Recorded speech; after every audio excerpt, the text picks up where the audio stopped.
और सीरियस होना चाहिए। ये बड़ा सीरियस काम है, समझे आप। किसी तालीम जो है ना, तालीम इज ए सीरियस बिजनेस।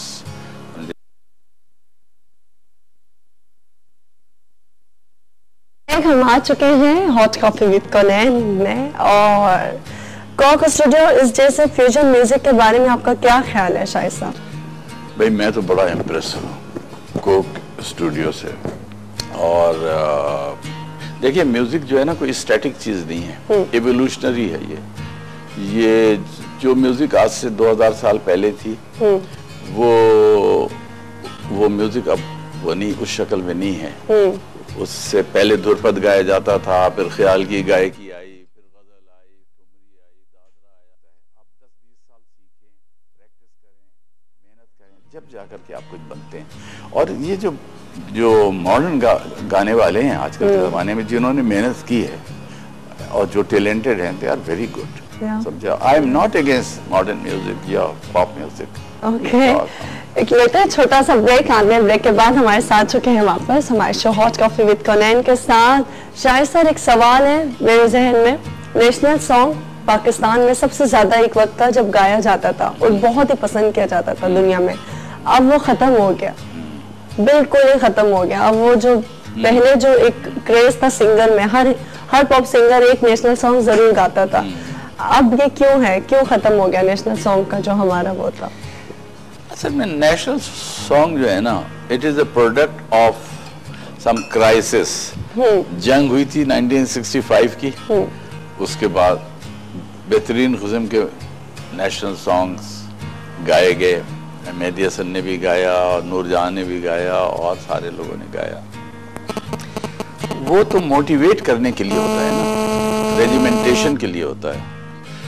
तो अब हमारे यहाँ तो ये कोई इस तरह का यानी मौका ही नहीं आया है। 71 का जो क्राइसिस था, जो जंग थी, वो इट वाज सो शेमफुल कि वो उसमें क्या नेशनल सॉन्ग, यानी उसमें क्या नेशनल सॉन्ग आप निकालते।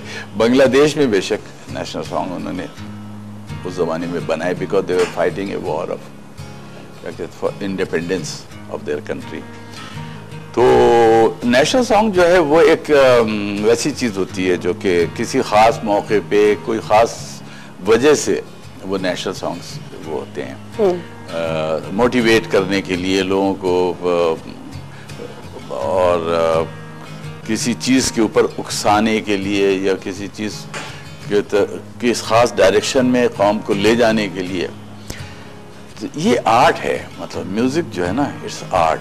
और शायद सर ये छोटे छोटे इतने बड़े बड़े जो नाम हैं, इनके अपने फेस के अपने बुक को लेके उस उनकी जो अशार है छोटा छोटा करके और एक पॉकेट बुक बना दिया। हाँ, ये किस तरह ख्याल आता है, और ये इतना कितने दिन लग जाते हैं, कितनी मेहनत लगती है?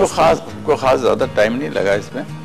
फैज की जितनी किताबें थी, 5-6 किताबें थी, वो सब हमने ली। उसके अंदर से जो मुझे अच्छे अशार नजर आए, उनको मैंने पेंसिल से टिक मार्क किया, उनको हमने किताबत करा के। सबसे ज्यादा आपको कौन से अशार अच्छे लगते हैं? बेशुमार हैं। मैंने बहुत सारे फैज की गजलों को कंपोज भी किया है, मैं गाता भी रहा हूँ, लेकिन मैं आई am not a professional singer, तो मैं इसलिए घर में दोस्तों की महफिल में। अच्छा, कुछ सुना देना सर हमें शायद। नहीं, वो तो मैं थोड़ा सा सुना दे। नहीं, गाना तो मैंने फेस की कोई गाना मैंने फेस का कोई शेर। हाँ, कोई शेर सुना। 1-2 अशार थोड़ी हैं। हाँ, कोई जो आपको बहुत ही फेवरेट हो। अब जैसे वो है हबीब अली मोहम्मद ने उनकी एक गजल गाई है ना, जुल्फ लहराने का नाम क्या, वो मुझे अब याद नहीं आ रहा है शेर। बहरहाल दूसरी एक गजल उनकी है, न गवाओ नाव के नीम कश, दिले रेजा रेजा गंवा दिया, जो बचे हैं संग समेट लो, तने दाग दाग लुटा दिया, मेरे चारागर को नवेद हो, सफ़े दुश्मना को खबर करो, वो जो कर्ज रखते थे जान पर वो हिसाब आज चुका दिया। तो ये मैंने ऐसी ये छापी थी, फैज़ की सेंटेनरी मनाई जा रही थी 1 साल पहले, तो हमने एक छोटी सी डॉक्यूमेंट्री भी बनाई थी फैज़ की याद में, उसका नाम रखा था जब तुझे याद कर लिया। तो वो BBC उर्दू सर्विस के शर्जील बलोच जो हैं उनके साथ मिलके मैंने वो बनाई थी। तो उस वक्त फिर मुझे ये ख्याल आया कि एक छोटी सी किताब भी, जिसको हमने ज़्यादातर तो फ्री डिस्ट्रीब्यूट किया है लोगों को, जो फैज़ के जो फंक्शंस उस ज़माने में हो रहे थे तो उसके अंदर हमें ये डिस्ट्रीब्यूट करते थे।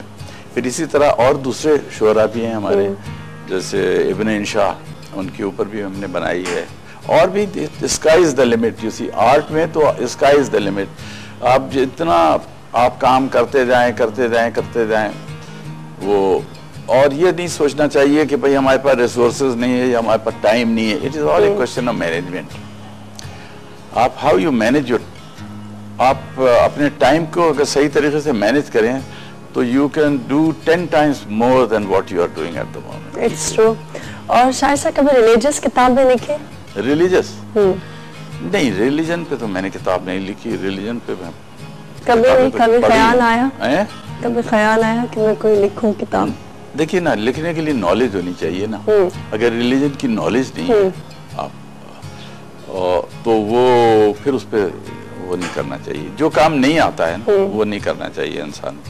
और पढ़ते हैं आप? और हाँ, मैं पढ़ता। सबसे फेवरेट किताब कौन सी है आपकी? मैं तो बेशुमार किताबें, मतलब एक वक्त में कई किताबें पढ़ता हूँ और बहुत मज़ा आता है, याद कुछ नहीं रहता है। मेरी फेवरेट किताबें, वही मेरी 2-4 किताबें बड़ी फेवरेट हैं। एक उर्दू की एक किताब सैयद रफ़ीक हुसैन एक साहब थे, उन्होंने लिखी थी आईने हैरत। वो जो जानवर होते हैं ना, जंगल में जो जानवर होते हैं ना, उनको, उनकी नफ्सियात और उनकी जो जिंदगी और उनका interaction with other animals and interaction with human beings, उसके ऊपर उन्होंने बड़ी खूबसूरत किताब लिखी थी। वो मेरी फेवरेट किताब है। और हिस्ट्री की किताबों में मुझे एक हैंसन साहब थे जो गालिबन बेल्जियम के रहने वाले थे, उन्होंने लिखी थी the peacock throne. This book was on the war of succession between the 4 sons of Shahjahan. Shahjahan बादशाह जो थे मुगल, उनके दारा शिको थे उनके सबसे बड़े बेटे, फिर शुजा थे, फिर औरंगजेब थे और मुराद थे, ये 4। तो इनकी आपस में जो चपकलिश थी और जो जंग थी, और which culminated in Aurangzeb winning over all and eliminating all his brothers and imprisoning his father also, you see. तो वो किताब जो हैंसन की लिखी हुई है ना, the peacock throne, it is a very good book. बहुत अच्छी किताब है वो। और बेशुमार किताबें हैं, बहुत हैं, 1-2 थोड़ी हैं। मैं जरूर पढ़ूंगी।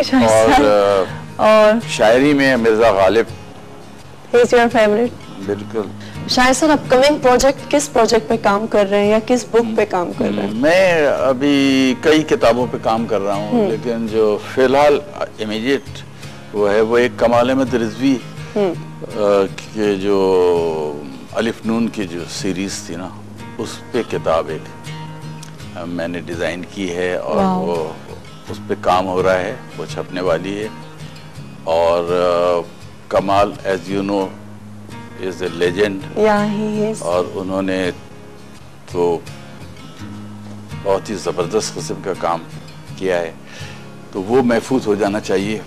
और तो उस किताब के ऊपर मैं मेहनत कर रहा हूँ। और कब तक ये कंप्लीट हो जाएगा? मेरे ख्याल में चंद महीनों में वो आ जाएगी। चंद महीनों में। उसका नाम क्या रखा है आपने बुक का? वो उसका अलिफ नून।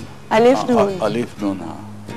तो वो है किताब। और एक दूसरी किताब है जो मेरा एक नवासा है, उसका नाम है हसन। मेरी जो छोटी बेटी है उसका second son, he is an autistic child, वो स्पेशल चाइल्ड है, but he is into music and he has got a fantastic sensitivity for music, so much so that के BBC उर्दू सर्विस में शर्जील बलोच ने उसके ऊपर एक फिल्म बनाई है जिसका नाम है Some is the first and the last beat on the tabla.